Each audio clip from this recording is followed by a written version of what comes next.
Bom dia, meus irmãos, a graça e a paz do nosso Senhor e Salvador Jesus Cristo. É uma boa oportunidade que nós temos e eu fico contente de podermos estar juntos para poder estudar e dar continuidade ao estudo sobre os profetas menores, hoje com o profeta Ageu. Vamos estudar o livro do profeta Ageu.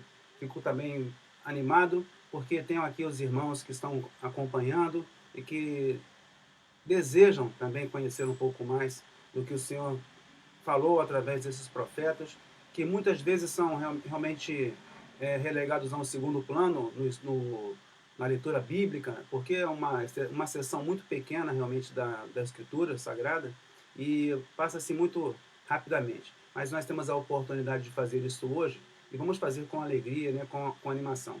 Vejo aqui os irmãos que nos cumprimentam nessa manhã, que minha esposa Letícia está aqui comigo, a irmã Leia também está aqui. Bom dia, irmã Leia.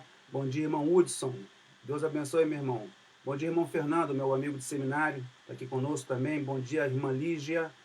Bom dia, minha sogra também, irmã Gina, está aqui conosco. E à medida que nós vamos aqui adentrando mais aqui, cumprimentando, a gente está sabendo que você está aqui, a gente pode também, né, dar esse cumprimento, essa saudação que é tão carinhosa, que nos faz tão bem ao coração, que nós estamos sentindo tanta falta de fazer presencialmente, não é verdade? Vamos orar neste momento, vamos colocar a direção de todo esse estudo nas mãos do Senhor, para que Ele fale aos nossos corações, para que Ele abra as nossas mentes e para que nós possamos ser edificados pela palavra. Amém? Vamos orar então. Nosso Deus e Pai, obrigado pelo teu grande amor por nós. Obrigado por nos abençoar, Deus, e nos dar essa oportunidade de podermos nos debruçar sobre a tua palavra, de podermos entender, Deus, através da iluminação do teu Espírito Santo, tudo que foi escrito, que foi deixado para nós. Nós possamos vivenciar, Deus, as coisas que aqui vamos ler, que nós vamos aprender hoje, e que o Senhor esteja conosco, nos fortalecendo nesta caminhada que é tão grande, Senhor Deus, e que nós a cada dia dependemos mais do Senhor. Ser conosco, Senhor Deus, ser com cada família que está aqui, Senhor Deus, acompanhando este estudo, Senhor Deus, essa escola bíblica dominical. Abençoa cada um dos irmãos. Em nome de Jesus nós te oramos e agradecemos. Amém e amém. Nós vamos então estudar o profeta Ageu. Profeta Ageu. Quantas vezes você já leu o livro do profeta Ageu? Bom dia, irmã Neiva. Irmã Neiva também se junta a nós nesse momento. Com certeza, Júlio também está lá com ela. Que bom, estamos felizes, né? Quantas vezes você já leu o livro do profeta Ageu? Ageu é um dos menores livros do Antigo Testamento. Ele só perde, por assim dizer, para o livro de Obadias, que é bem mais curto, né? A gente compara Obadias com Filemão, no Novo Testamento, é um livro de capítulo único. Mas Ageu tem 2 capítulos, e é um dos livros, então, menores em extensão para o estudo, né, da palavra. Vamos ver, então, o que diz o profeta Ageu, né? Profeta Ageu, né? Eu separei aqui um versículo que eu achei muito interessante e que eu quero compartilhar com os irmãos, então, né? Ageu, capítulo 2, versículo 9, diz assim: a glória desta última casa será maior do que a da primeira, diz o Senhor dos exércitos, e neste lugar darei a paz, diz o Senhor dos exércitos. Um versículo que me dá uma atenção, quando eu li, né, ele mostra realmente a importância, né, do templo para o culto do Antigo Testamento, para a adoração do Antigo Testamento. E é um contexto diferente do nosso, claro. Nós já não vivemos sob a lei, mas sob a graça, embora a lei não tenha sido abolida, mas nós estamos na era da graça, e nós entendemos que o que importa mesmo é adorar ao Pai em espírito e em verdade. São esses os adoradores que o Pai procura, deseja, quer. E nós estamos, então, olhando para esse versículo, me mostra, então, algumas coisas que me chamam a atenção. Como nós vamos sempre vendo aqui, o que era o cenário, o que acontecia ali na época de Ageu, no campo político e no campo religioso. No campo político, os judeus estavam de volta, né, à sua terra, então houve o retorno dos judeus após 70 anos de cativeiro na Babilônia. Então eles tiveram essa oportunidade de voltar para a sua terra após um amargo e longo exílio. Nós vemos também que existe uma forte oposição à reconstrução do templo, e essa reconstrução, por conta dessa oposição, foi suspensa por 14 anos. Então a gente vê que existia a interferência política na atividade religiosa neste tempo aí, por conta da opção, por conta da etnia, por conta dos aspectos que diferenciam os seres humanos aí. E os judeus, eles tinham um Deus, né, único, o nosso Deus, como o centro da sua adoração, e sentiam falta de ter ali o templo, né, que fora destruído por Nabucodonosor em 586, quando o exército babilônico invadiu, né, e deportou os habitantes de Judá. Então eles queriam reconstruir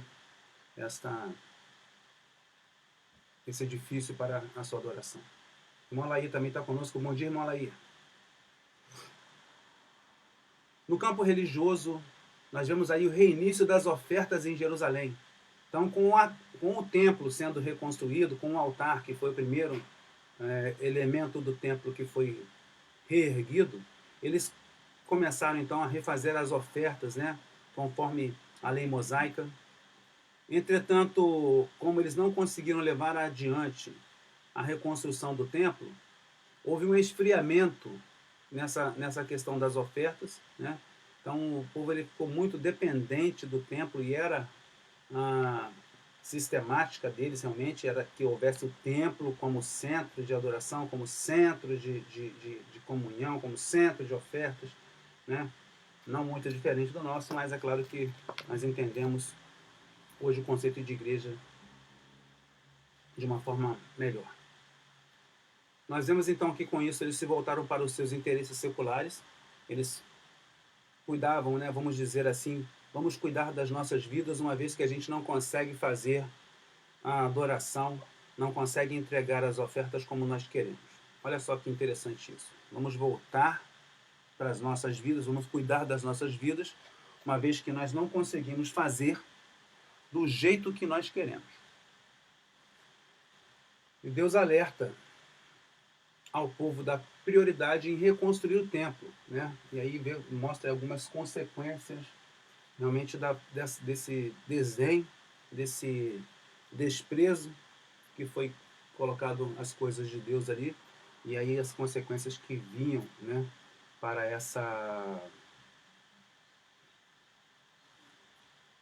esse povo, né, que estava ali. Falar um pouquinho do profeta Ageu. O seu nome em hebraico é Hagai. Hagai, né, significa festivo ou dia de festa. E isso pode denotar que Ageu, em português a gente pegou Hagai e colocou Ageu, ele nasceu num dia de festa, ou foi no dia da Páscoa, ou foi no dia que para ele realmente é um dia de celebração. Então o nome dele tem a ver talvez com a sua data de nascimento, ou mesmo, né, como a gente vê muito os profetas terem nomes bem ligados à sua missão, ligados à sua finalidade de entregar a mensagem, no sentido de que a festa, né, seria restabelecida uma vez que houvesse a dedicação ali do templo, que houvesse a possibilidade plena de estarem avançando, né, de estarem entregando as ofertas e participando da sua comunhão ali, da sua liturgia, como era esperado. Irmão Josué também se junta a nós. Bom dia, irmão Josué. Deus abençoe, meu irmão. Agora, do profeta Ageu, a gente sabe pouca coisa a respeito dele, né? O texto não esclarece muito mais. Eu não sei quem é o pai de Ageu, mas a gente vê que ele é o profeta. Tá? Versículo 1 do capítulo 1 diz ali, né? Veio a palavra do Senhor por intermédio do profeta Ageu. Então ele é o profeta Ageu, ele já é reconhecido como profeta. Ele tem essa importância no meio do povo judeu. As pessoas sabem que ele é profeta. Então a gente denota aí que ele já tem um pouco mais de idade, né? Muitos aí estão no momento de conjecturar que ele talvez tenha vindo também, né? Que ele tenha ido, né, para a Babilônia cativo, né? Mas a gente não consegue através dos textos, das evidências aqui internas aqui do texto, colocar isso como uma certeza. Ageu foi o primeiro profeta depois do cativeiro babilônico. Então nós entramos agora nos 3 últimos profetas menores, que são exatamente aqueles que tiveram seu ministério profético após o cativeiro, né? Ele pós-exílio, né? A gente pode dizer assim, são os pós-exílicos. Então, Ageu, Zacarias e Malaquias são os profetas pós-exílicos. E Ageu foi o primeiro que profetizou então. Ele é contemporâneo do profeta Zacarias, que era mais jovem que ele, tá? E os ministérios desses dois profetas foram muito interligados, eles agiram assim muito em sinergia, né? Conjuntamente, para que a mensagem fosse levada a cabo, para que as pessoas tivessem ali a consciência do que estavam fazendo. E o seu livro ali, né, seu ministério, a gente não tem muitas informações, mas como ele era reconhecido como profeta, a gente vê que seu ministério ali, seu livro foi proclamado, sua mensagem foi proclamada em torno de 520 antes de Cristo, né? Foi exatamente o tempo que eles estavam numa inércia para reconstruir o templo. E Zorobabel, ele era o governador da província de Judá. Lembrando que depois do cativeiro já não existe mais o reino de Judá, mas Judá vira uma província, né? Uma província seria o equivalente ao estado, a um estado, né? Estado do Espírito Santo, estado do Rio de Janeiro, né? Então Judá seria uma província nesse momento do reino Medo-Persa, né? Que o babilônico já tinha caído também. Então era uma província. E depois disso vem o Império Aquemênida, depois o Império Romano, né? Mas Judá jamais deixa de ser uma província, né? Um estado, um território desses impérios maiores. Vamos avançar. Se você tiver alguma pergunta, algum comentário, você pode postar aqui no Facebook, como um comentário, e a gente vai interagindo aqui da melhor maneira que nós pudermos fazer. Vamos falar um pouco da mensagem do profeta Ageu, a mensagem de Ageu, né?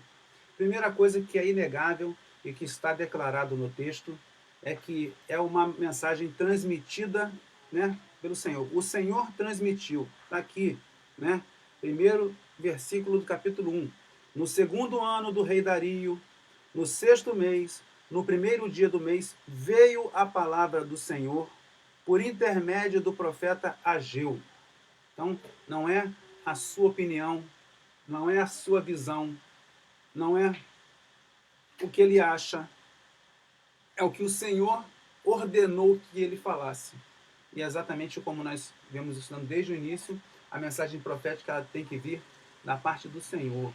A mensagem profética ela é transmitida pelo Senhor para que o profeta transmita também ao destinatário que ele foi ordenado transmitir. Então isso é muito evidente no próprio texto.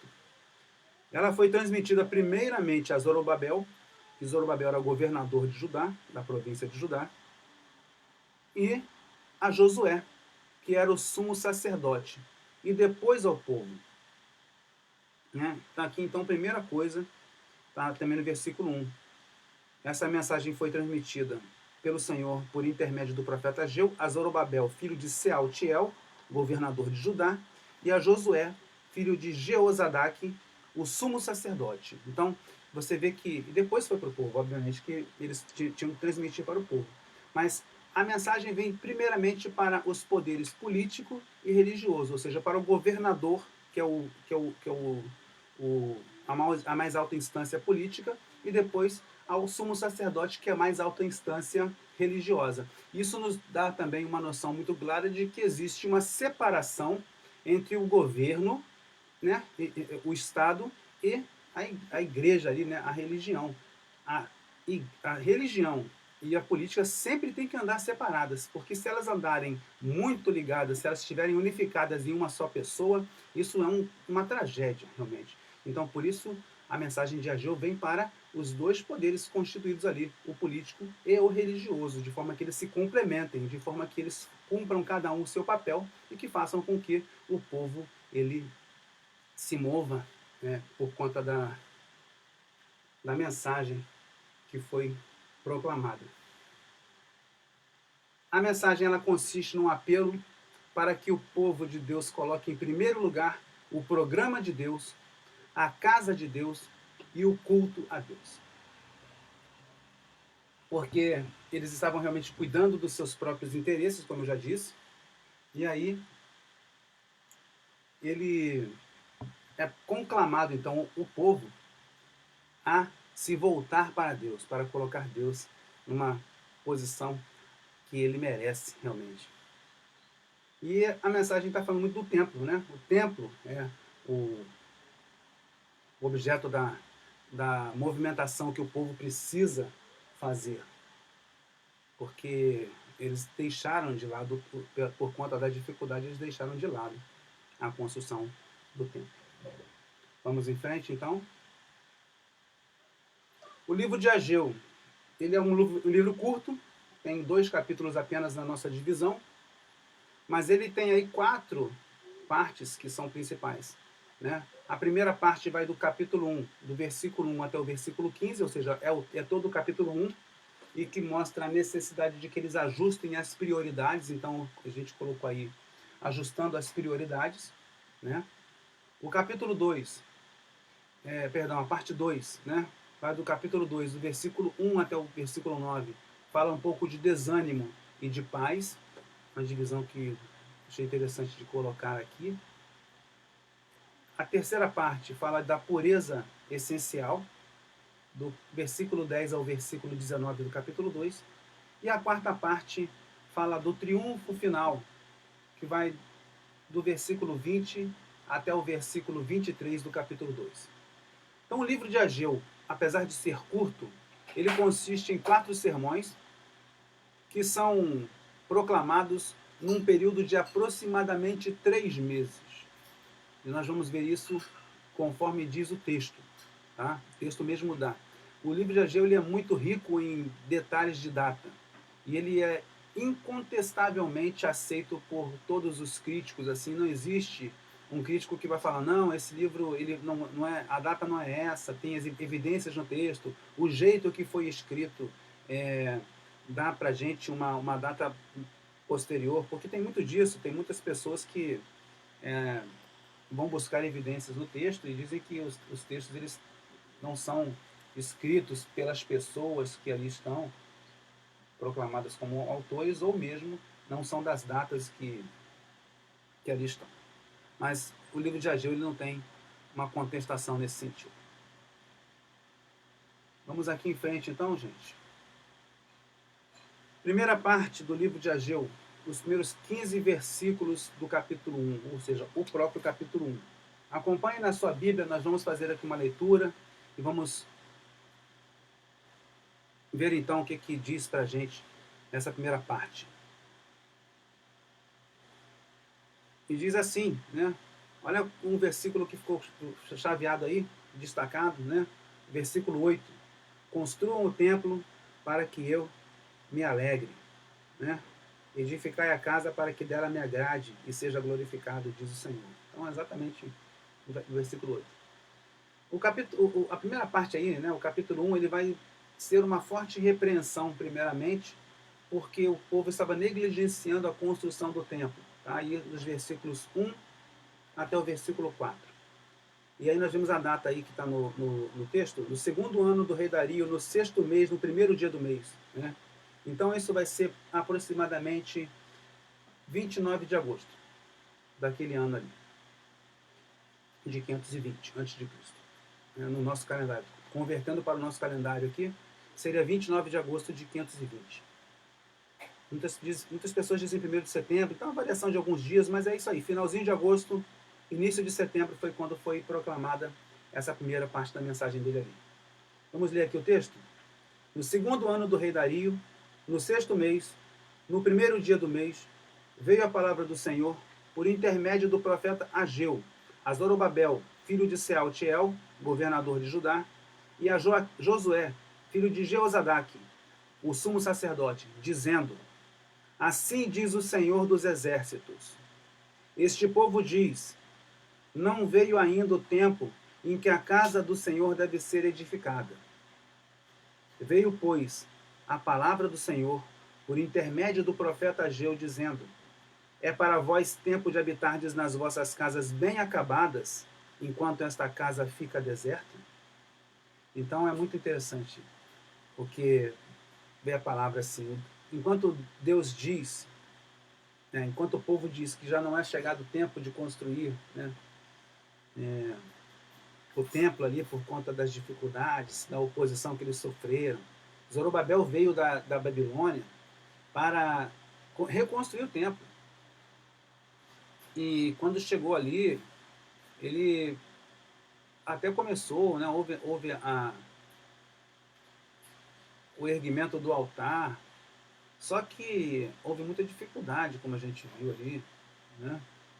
Você vê que nesse momento ali Esdras está ali com ele, né? Mas tem os livros de Esdras e Neemias vão estar muito paralelos aqui à mensagem de Ageu e Zacarias, né? Então os fatos ali estão bem mais especificados no livro de Esdras e Neemias. Mas a gente vê que por conta dessa situação toda eles desanimaram, né?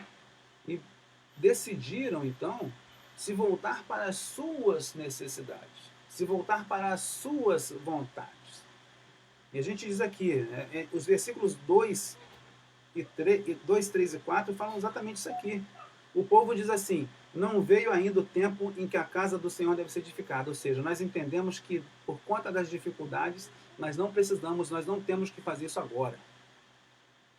Isso é o que o povo está dizendo, de acordo com a mensagem de Ageu. Mas vem o versículo 3. Veio a palavra do Senhor. Veio, pois, ou seja, porém, mas, ou seja, contrapondo o que o povo está dizendo, vem a palavra de Deus dizendo: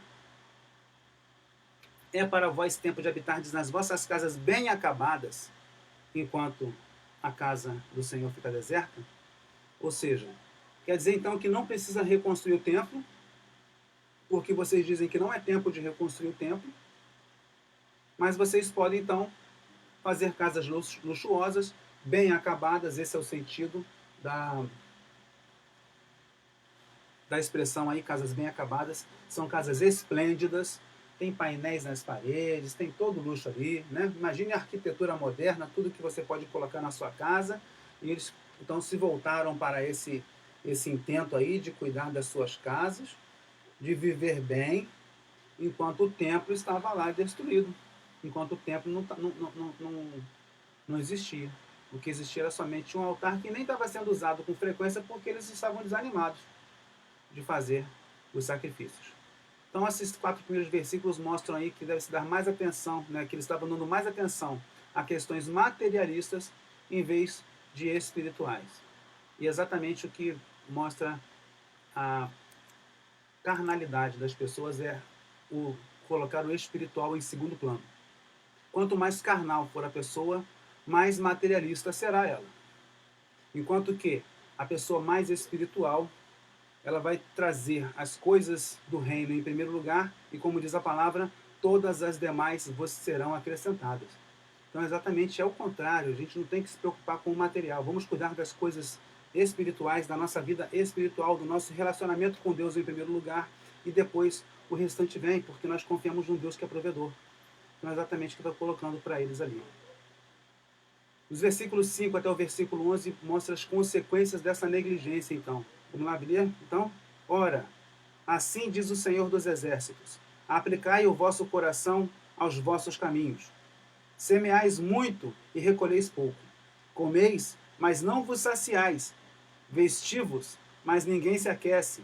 O que recebe salário, recebe-o para pô-lo num saco furado. Assim diz o Senhor dos Exércitos: aplicai o vosso coração aos vossos caminhos. Subi ao monte, trazei madeira e edificai a casa, para que dela me agrade e seja glorificado, diz o Senhor. Esperastes o muito, e eis que veio a ser pouco. Esse pouco, quando o trouxestes para casa, eu o dissipei como um sopro. Por quê? Diz o Senhor dos Exércitos. porque por causa da minha casa que está deserta, enquanto cada um de vós se ocupa com a sua própria casa. Por isso, retém os céus o seu orvalho e a terra os seus frutos. Fiz vir a seca sobre a terra e sobre os montes, sobre o trigo e sobre o vinho novo, sobre o azeite e sobre o que a terra produz, como também sobre os homens, sobre os animais e sobre todo o trabalho das vossas mãos. Então diz o Senhor, vocês estão aplicando o coração nos vossos caminhos. O coração de vocês não está em adorar ao único Deus, ao Deus verdadeiro, ao Deus vivo, ao Deus que cuida de vocês, mas nos vossos caminhos, nos vossos interesses. Então, olha que paradoxo que acontece aqui. Vocês comem e não ficam saciados, vocês vestem, mas não ficam aquecidos, vocês recebem salário, mas o salário é como se vocês colocassem num saco furado, vocês não veem o dinheiro acabar, vocês não sabem em que gastaram o dinheiro de vocês.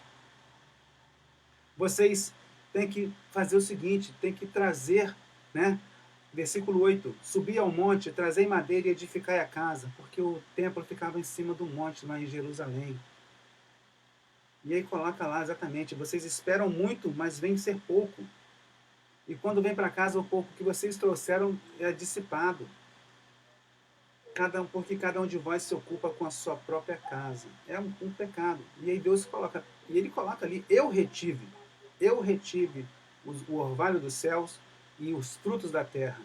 Eu fiz vir a seca sobre a terra e sobre os montes, sobre o trigo e sobre o vinho novo, sobre o azeite e sobre o que a terra produz, como também sobre os homens, sobre os animais, sobre todo o trabalho das vossas mãos. Então Deus está mostrando com clareza que ele está castigando o povo por conta da sua negligência. E está mostrando as consequências da negligência. Dificuldades materiais e depressão, né? Seca e depressão. Dificuldades materiais, seca e depressão. Veio uma seca, a terra não produziu, eles estão ganhando dinheiro, mas o dinheiro não está rendendo na mão deles, e se mostra exatamente isso aí. Muitas pessoas vão dizer que isso é maldição, vão dizer que isso é um problema. Não, isso aí é justamente o se voltar para as coisas que são menos importantes, e isso não vai. Tudo que está aqui nesse mundo vai ficar aqui, gente. A gente não vai levar nada daqui. Então a gente tem que sim ter a consciência de usar as benesses do mundo, as benesses materiais como meios, né, para a nossa vida. Não é pecado viver confortavelmente, não é pecado ter uma posição, né, de conforto financeiro, não é pecado isso. O pecado é justamente colocar isso em primeiro lugar. E foi o que o povo de Judá estava fazendo. Estava colocando o seu conforto, o seu interesse em primeiro lugar. Estava colocando o material em primeiro lugar. Isso é problema. Isso é pecado. Porque isso afasta o coração de Deus. E o pecado é tudo que faz separação entre os homens e Deus, né?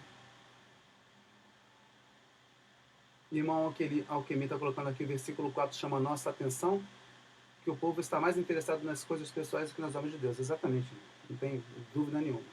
Isso em 520 a.C., 2.540 anos atrás. Hoje, como é que está? O legal dessa primeira mensagem é que ele não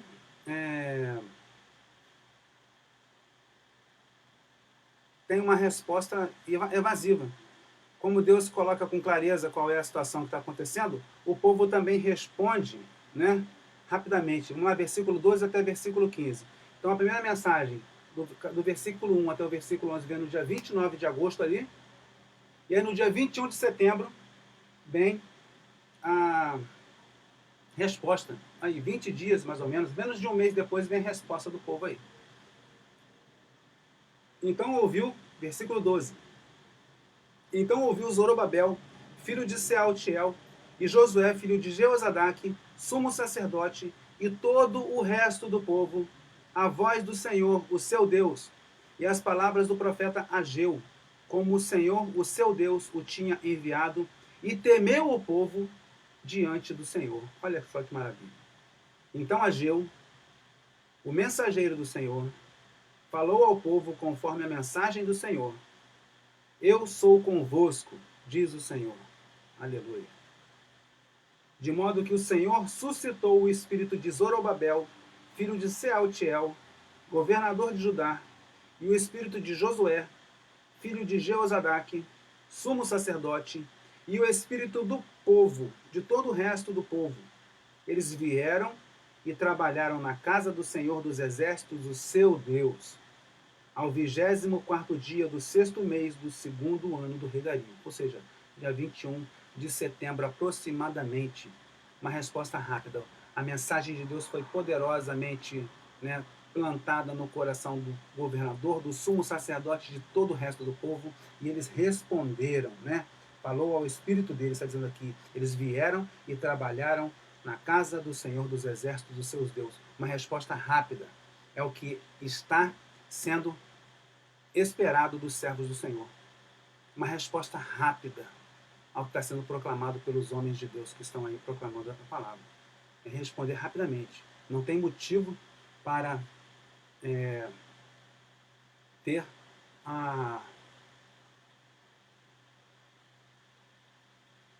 um atraso, para ter uma lentidão na resposta. Não tem por que atrasar. A gente já ouviu, já entendeu, responder com rapidez. Foi o que o povo fez. Glória a Deus por isso. Vamos em frente. Irmã Lígia colocou aqui um comentário aqui, Irmã Laí colocou que Deus estava em segundo plano, evidentemente, irmã Laí, isso aí. E, irmã Lígia, a confiança do povo deveria ser no Deus do templo, onde o inimigo não vence. Exatamente, o Deus, em Deus, não do templo, em Deus. A confiança nesse Deus. Nesse Deus. O inimigo não vence, o inimigo não tem poder sobre as vidas daqueles que são do Senhor.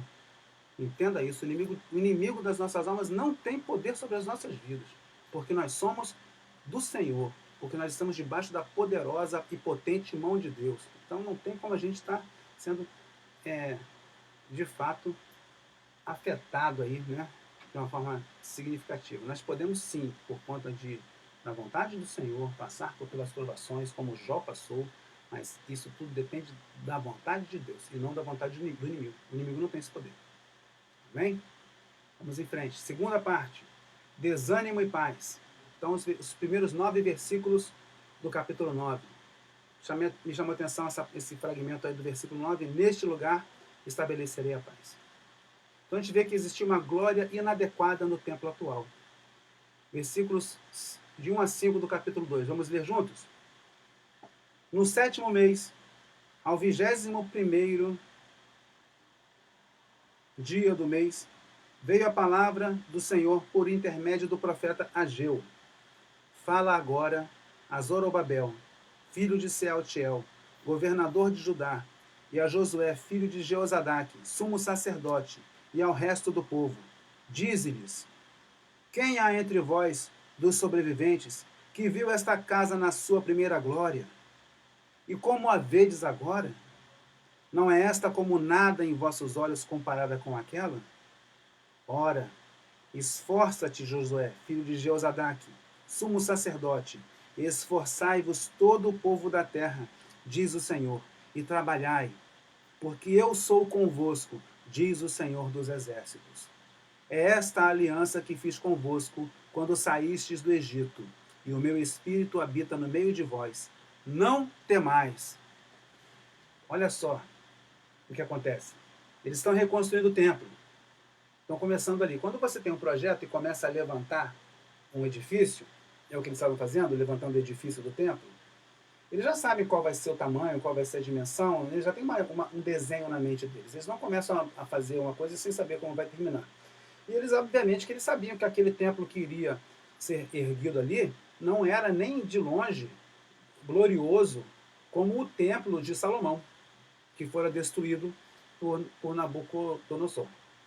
Então, é muito interessante isso, de perceber. Vamos colocar aqui, o templo de Salomão foi construído mais ou menos em 900,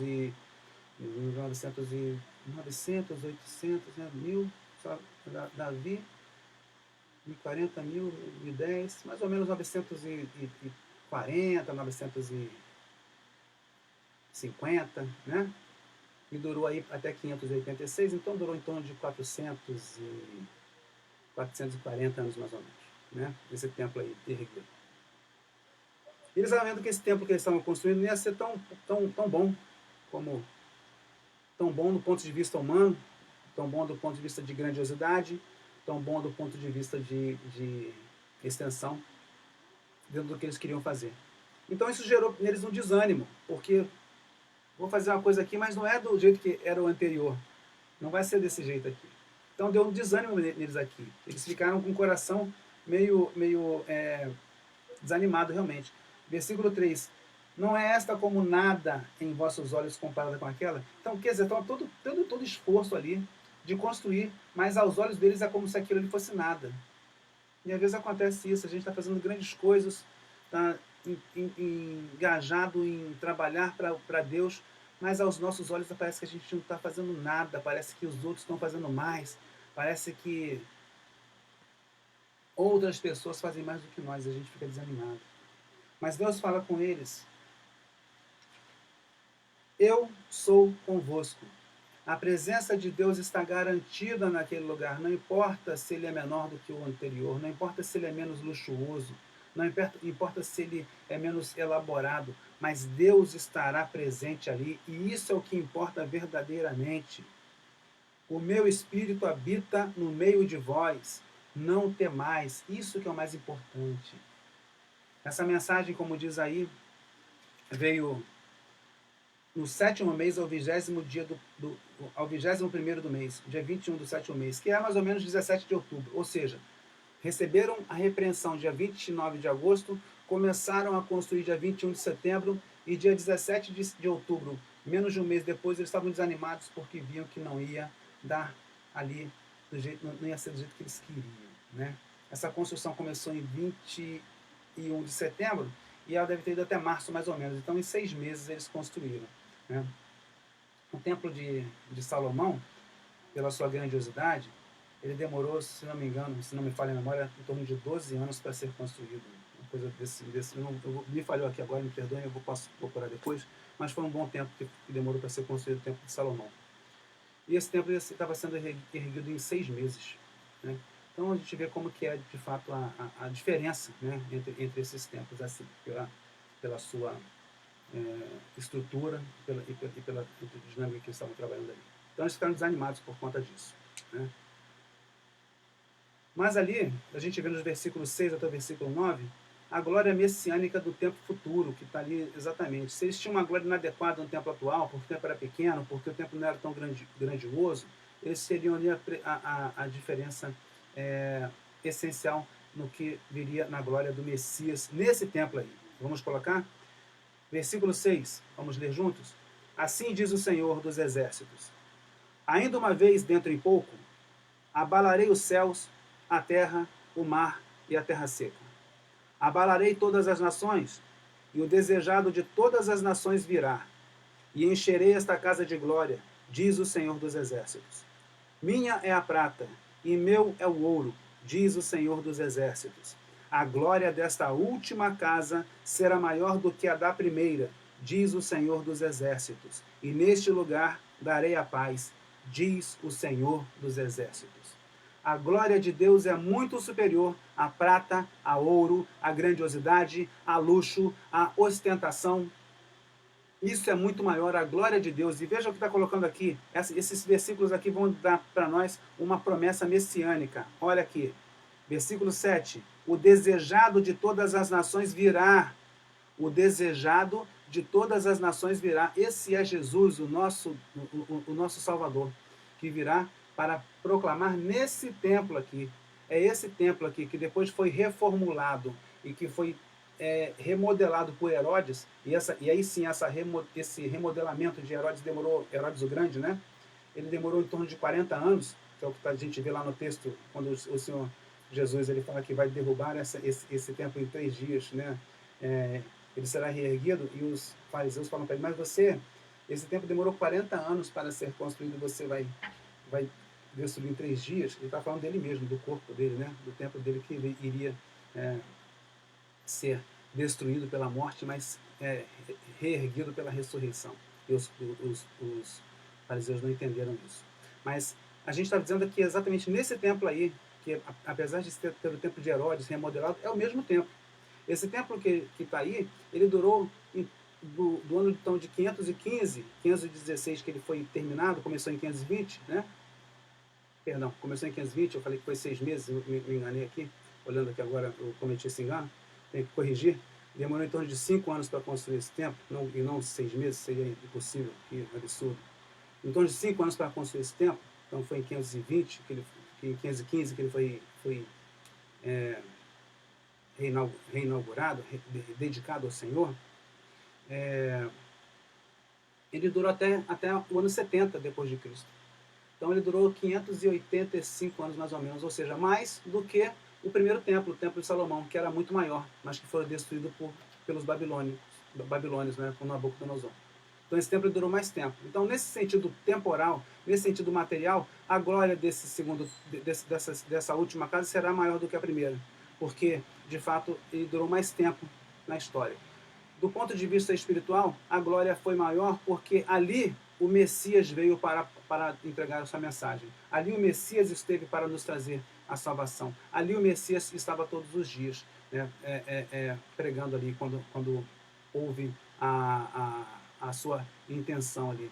E está falando da salvação que vem.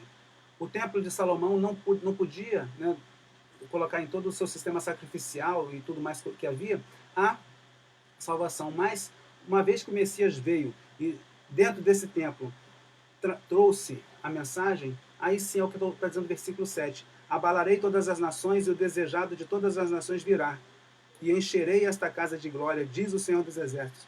Abalarei todas as nações e o desejado de todas as nações virá, e encherei esta casa de glória.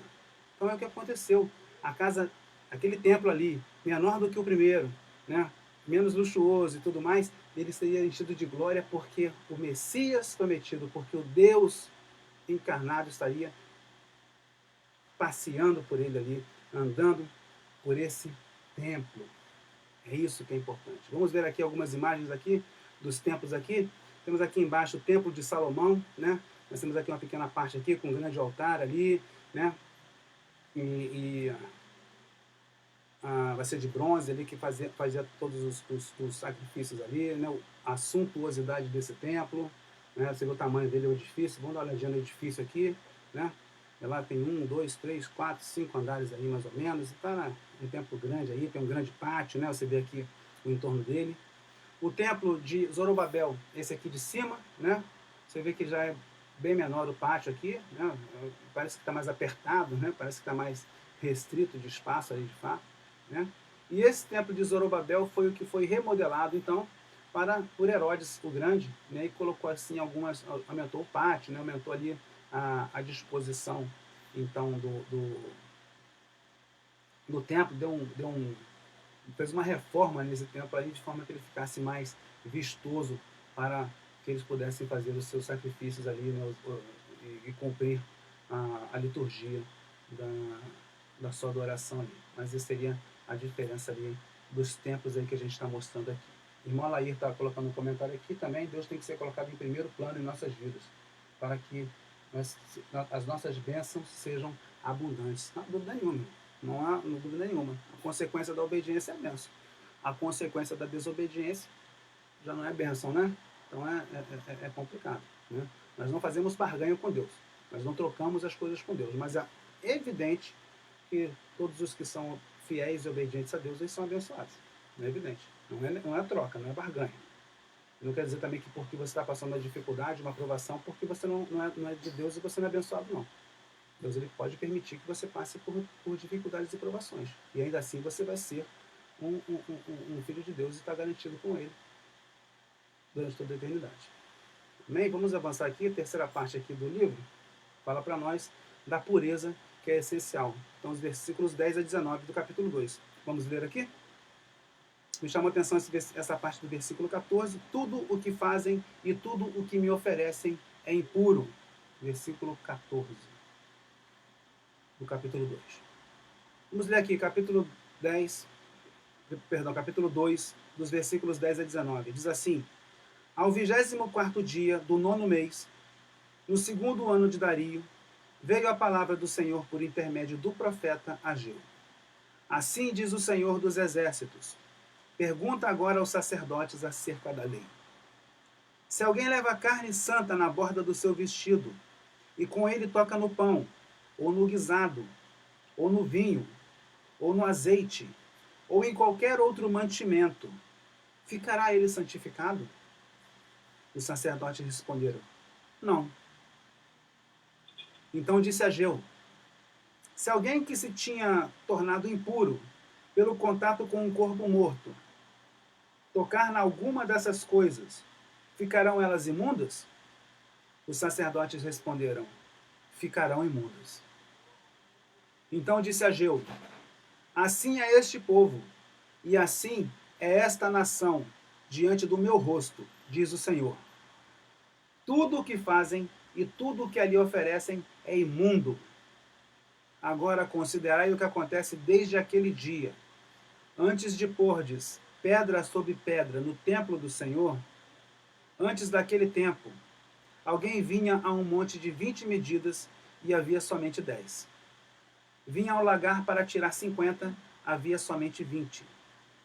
Feri-vos com queimadura e com ferrugem, e com saraiva, em toda a obra das vossas mãos.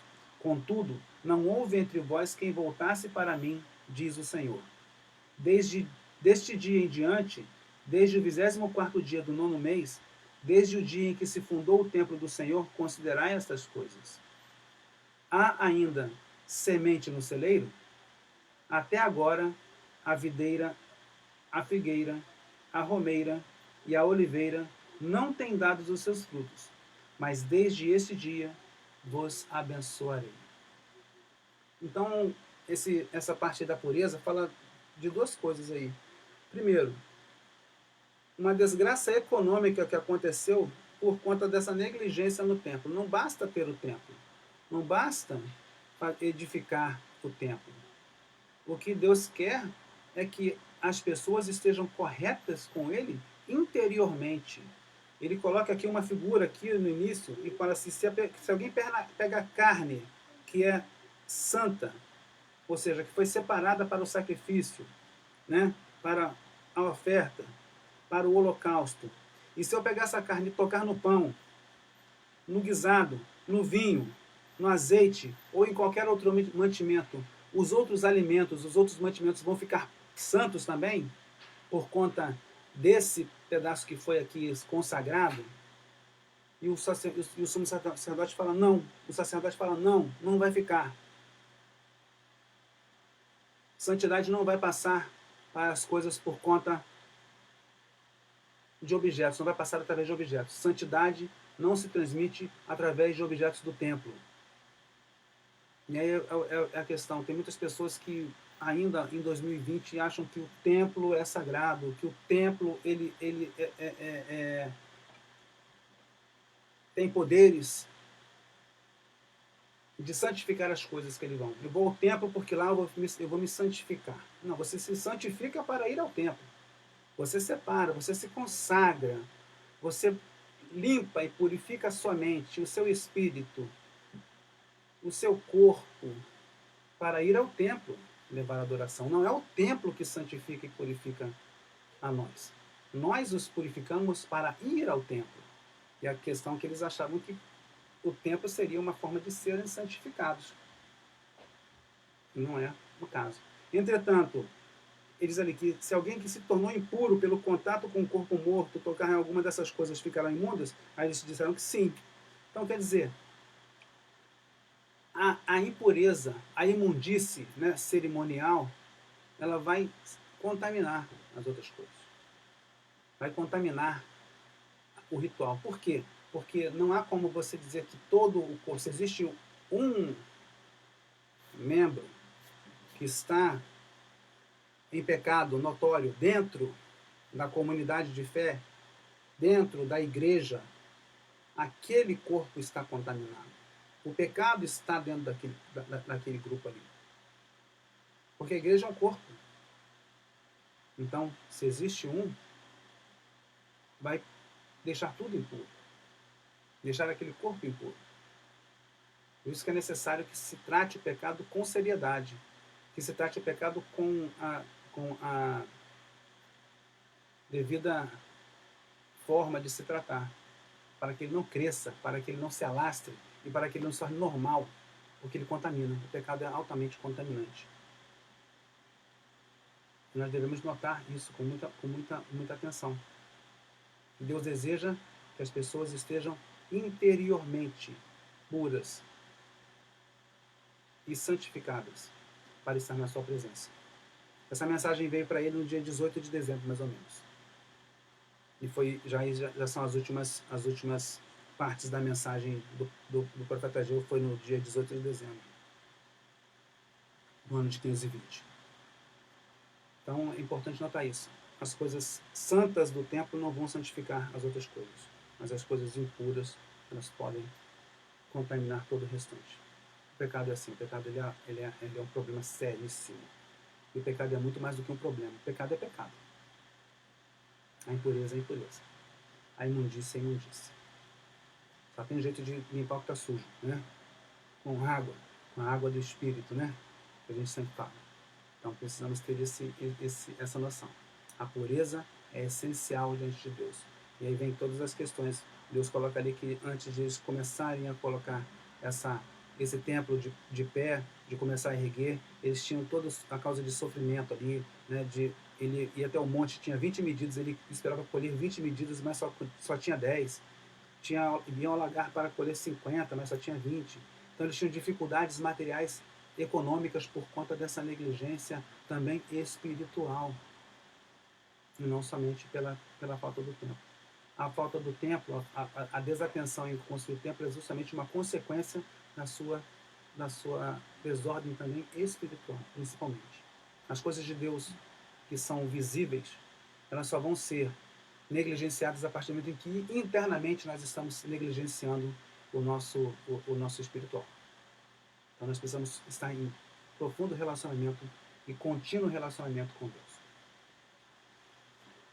Tia Jane também se junta a nós. Bom dia, Tia Jane. Deus abençoe, minha tia.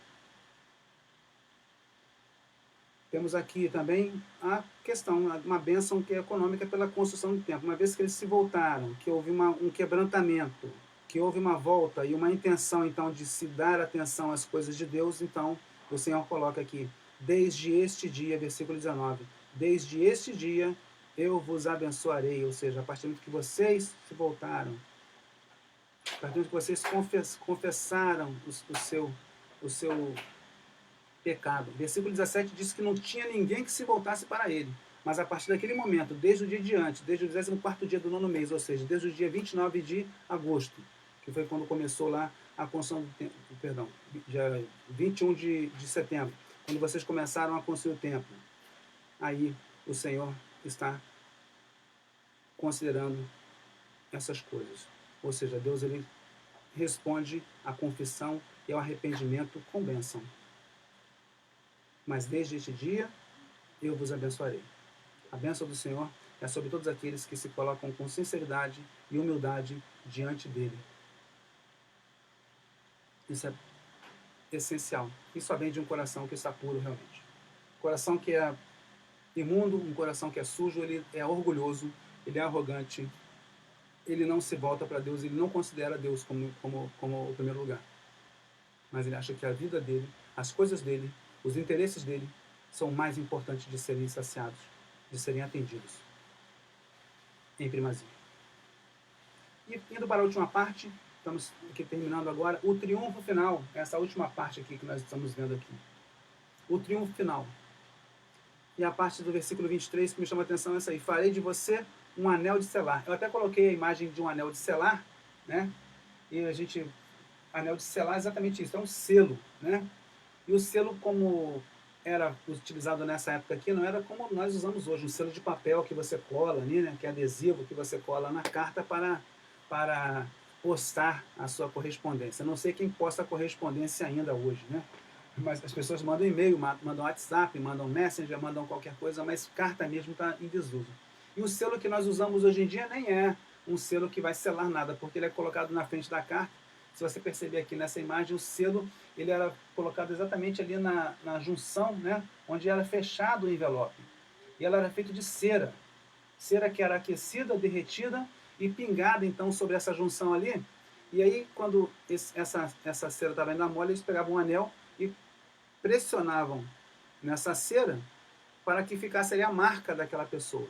Então, quer dizer, era uma marca pessoal, né, dela, e a pessoa que recebesse essa correspondência, então, tinha certeza de que não tinha sido violada, e que era daquela pessoa que tinha enviado realmente, porque ninguém tinha um anel igual ao dela. Isso é muito legal. E quando a gente vê aí os últimos versículos aqui, então, de 20 a 23, vamos ler juntos? Versículo 20 do capítulo 2 do livro de Ageu. Veio a palavra do Senhor pela segunda vez a Ageu, aos 24 do mês, ou seja, 18 de dezembro. Dize a Zorobabel, governador de Judá: abalarei os céus e a terra, derrubarei o trono dos reinos e destruirei a força dos reinos das nações. Destruirei o carro e os que nele se assentam. Os cavalos e os que andam montados neles cairão, cada um pela espada do seu irmão. Naquele dia, diz o Senhor dos Exércitos, eu te tomarei, ó Zorobabel, filho de Sealtiel, servo meu, diz o Senhor, e te farei como um anel de selar, porque te escolhi, diz o Senhor dos Exércitos. Então, duas coisas a gente vê aqui nesses 3 versículos finais do livro de Ageu. Primeiro, futura destruição dos reinados gentios. É inútil se opor aos propósitos de Deus. A oposição inútil aos propósitos de Deus. Todos os que se opuserem aos propósitos de Deus serão aí destruídos, vamos dizer assim, né? Desbaratados, destroçados, né? Em sua arrogância, em sua segurança, em sua confiança. Não tem como ficar de pé diante de Deus. Nós precisamos nos humilhar debaixo da potente mão do Senhor. E todos esses aí estarão sendo destruídos, né? E essa parte também vai mostrar também, da mesma forma que lá o versículo 7, vai também apontar para o Messias, então, para o Senhor Jesus, a futura autoridade do reinado de Zorobabel. Zorobabel não é rei, Zorobabel é um governador. E Zorobabel, quando a gente vê a dedicação do templo, que está lá em Esdras, em Neemias, a gente não tem lá, por ele ser governador, por ele ser uma autoridade constituída, nós não temos ali um relato de que ele seja presente nessa dedicação do templo, 5 anos depois. Então o que acontece é que ele some repentinamente da história, a gente não sabe se ele morreu, a gente não sabe se ele foi deposto, porque o monarca, o soberano, né, persa lá, ele, Dario não queria mais que ele fosse o governador, mas ele some. Mas ele é colocado como um anel de selar.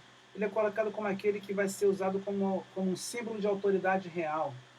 Porque Zorobabel, ele é da linhagem de Davi, ele é descendente de Davi. Ele é neto de Jeconias, que é Joaquim, rei Joaquim, que foi deportado para a Babilônia. E ele é neto do rei Joaquim. E sendo neto do rei Joaquim, então ele é da linhagem de Davi, ele descende então de Salomão. E ele vem então a ser parte da linhagem de Jesus Cristo, nosso Messias, o Messias verdadeiro, o único Messias. Porque a promessa que foi feita para Davi era que o seu reino ele vai se estabelecer para sempre. E obviamente que Zorobabel deveria ser um descendente de Davi, um descendente de Salomão, e entrar na linhagem humana de Jesus para que o trono de Davi se assentasse para sempre naquele local. Ele então foi chamado, foi escolhido pelo Senhor dos Exércitos para poder fazer parte desta história, desse plano de Deus, de trazer o Salvador ao mundo. Mesmo não sendo rei, ele foi colocado como símbolo de autoridade real. E por ser governador, ele tinha a autoridade política para poder dar cabo da construção do templo e fazer a vontade de Deus sobre o povo ali. É interessante colocar então como um governador entra aí numa questão de um reinado, a futura autoridade do reinado de Zorobabel, colocando ele então como uma parte integrante da linhagem humana, né, de Jesus. Jesus Cristo, homem, Jesus Cristo, Deus, né? Deus, que é do Espírito vem do Espírito, que é da carne vem da carne, e a gente vai colocar ali, da linhagem humana de Jesus. Porque, embora Jesus não tenha sido concebido por vias naturais, mas de uma maneira sobrenatural, gerado pelo Espírito Santo em Maria, ainda assim ele nasceu de uma mulher. Então nasceu de uma forma humana, ele foi homem, em carne e osso, como nós somos. E aí dessa linhagem veio, então, Zorobabel como um ancestral em comum. Irmã Lígia coloca aqui um comentário interessante aqui. Nós não podemos nos negligenciar diante dos propósitos que Deus tem conosco. É verdade. Acomodar-se e abafar a consciência da sua grandeza afasta o homem da sua presença. No capítulo 1, versículo 2, o Senhor dos Exércitos se refere-se ao povo, a quem reprova desta forma: este povo, ao invés do meu povo. Legal, é muito boa essa observação, irmã Lígia. Legal. Este povo, e não o meu povo. Importantíssimo reconhecer a soberania de Deus a quem professamos. É verdade, é muito fácil falar que Deus é tudo na nossa vida, é muito fácil falar que Deus governa os nossos corações e fazer as nossas vontades, que é justamente o contrário. Eu sempre vou destacar que a nossa realidade não é uma democracia, nós vivemos num reino, nós vivemos no reino de Deus, aqui na terra já. E se nós vivemos no reino, nós temos um rei, o nosso rei é Jesus. Então nós precisamos fazer a vontade do nosso rei, porque ele é o nosso soberano. E o soberano quer dizer que ele tem o domínio sobre todas as outras coisas. E se ele não tem domínio sobre nós, ele não é o nosso rei. Então nós não somos, de fato, o seu povo. Interessante isso, né? Então o triunfo final. Ageu mostra aí à frente a vinda do Messias, então. Vinda do Messias, através de Zorobabel, da linhagem humana de Jesus ali. Farei de você um anel de selar. As advertências que ficam para nós nesse estudo sobre o livro de Ageu são essas aí. Primeiro, dar a Deus o primeiro lugar. Não há como ser cristão, não há como ser servo de Deus se Deus não for o primeiro lugar das nossas vidas. Não há como. Ah, mas eu não sei.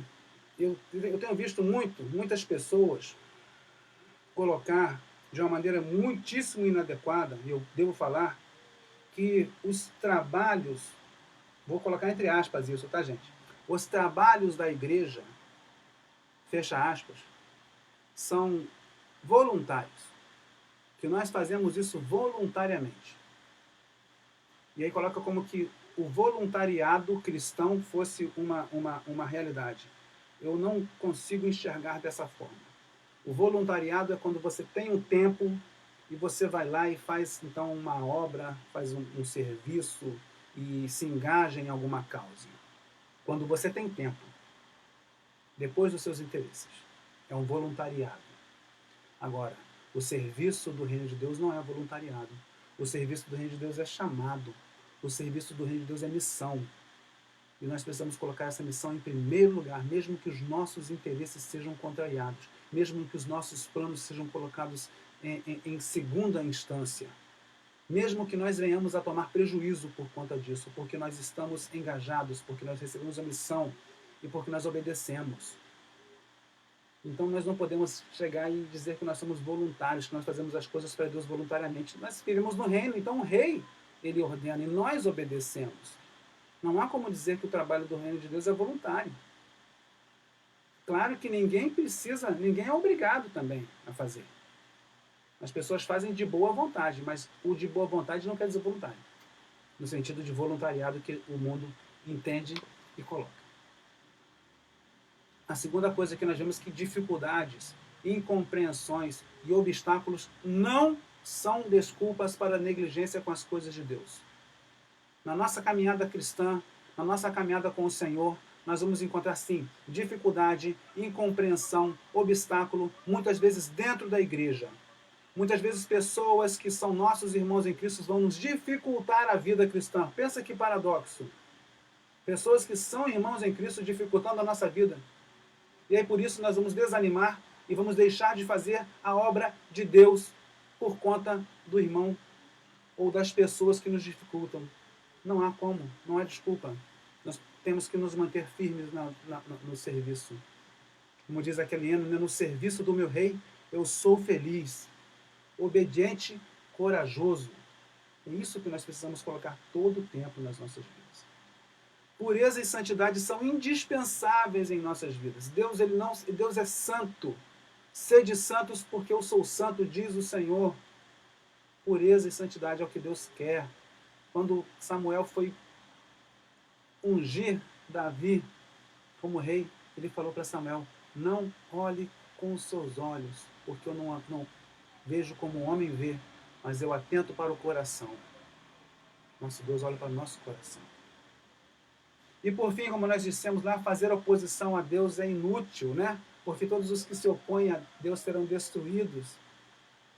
Não agir em favor do reino de Deus é fazer oposição. Eu preciso dizer isso com clareza. Se você não age em favor do reino, você está se opondo, você está entravando, você está dificultando as coisas do reino. O que é inútil, pois quem consegue contender, quem consegue lutar, quem consegue enfrentar o Senhor dos exércitos, quem consegue enfrentar, quem consegue lutar contra o Senhor dos exércitos, Yahvé Tsavar. Quem conhece? Quem consegue? Eu não sei quem consegue. Ninguém consegue. E aqui são as referências que nós utilizamos para preparar esse estudo, né? São os livros aí, a questão de justiça e a questão de hombridade também, citar as obras que são utilizadas. Amém, meus irmãos? Espero que você tenha sido ricamente abençoado por esse estudo. É fantástico como nós, quando começamos a nos aprofundar na palavra de Deus, como nós encontramos coisas preciosíssimas que estão, às vezes, escondidas ali abaixo da superfície. O livro de Ageu, 2 capítulos apenas, um livro tão curto, mas que é tão rico em coisas que precisam ser vividas por nós hoje em dia, em alertas, em advertências, em repreensões para a nossa vida nesse mundo aqui, para a nossa vida como servos de Deus. Eu fiquei maravilhado. Eu já havia estudado, mas a cada vez, isso que é o maravilhoso da palavra de Deus, cada vez que você se detém, cada vez que você pega, cada vez que você começa aqui a mergulhar, você só vai encontrar preciosidades. Não tenho dúvida disso. Preciosidades. E é maravilhoso a gente ter essa surpresa, né? Que nos surpreende. Como a palavra de Deus é atual e como a palavra de Deus ela é maravilhosa, né? Que Deus abençoe a cada um que pôde acompanhar esse estudo, né? Vai estar disponível ali no Facebook, vai também estar no YouTube também. Então, fique tranquilo, se você não conseguiu acompanhar, você pode acompanhar, pode rever mais tarde também. Tá bom? Se tiver alguma dúvida, eu estou aqui à disposição. Só mandar um zap, mandar uma mensagem, a gente já está aqui disposto a conversar, a responder, né? Se eu tiver cometido algum erro, também estamos aqui, somos humanos, somos falhos e podemos errar. Então a gente tem toda a diligência de buscar as informações, de estudar, de compreender e de passar corretamente. Mas se houver algum erro, fala pra gente também, né? Para que nós possamos sempre melhorar e crescer juntos. Esse que é o motivo de nós estarmos aqui juntos, né? Crescer, nos edificar mutuamente, né? É o propósito de igreja, né? Essa comunhão e essa edificação mútua, tá bom? À noite estaremos juntos para o culto de louvor e adoração às 19h30. Não deixe de estar conosco também, celebrando este momento ao nosso Deus, que é tão bom, que é tão maravilhoso. Ao Senhor dos Exércitos, é esse Deus que nós estamos nos dirigindo em culto, em adoração e em louvor. Às 19h30, não deixe de colocar. E daqui a pouquinho já vai estar disponível o vídeo lá, né, para as crianças lá do culto infantil, para que elas possam fazer também seu estudo também, né, e avançar, né, nesse caminho. Né? A palavra de Deus está sendo plantada em cada coraçãozinho que nós estamos felizes de poder fazer da maneira que nós podemos ainda. Esperamos que no mais breve tempo nós temos condição de estar, né, gradativamente retornando de acordo com o que nossos governantes, as autoridades de saúde, né, e políticas, elas estão colocando como necessidades a serem observadas. Mas estamos desejosos e ansiosos por retornar o quanto antes. Eu convido você nesse momento a orar junto comigo para que nós possamos encerrar esse estudo.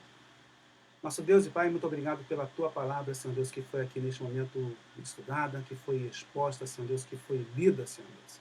E nós pedimos que tenha sido compreendido, que o Teu Espírito Santo tenha aberto os corações, que continue, Senhor Deus, agindo poderosamente em cada vida, para que tudo o que foi dito aqui seja absorvido, seja interiorizado e seja praticado a cada dia.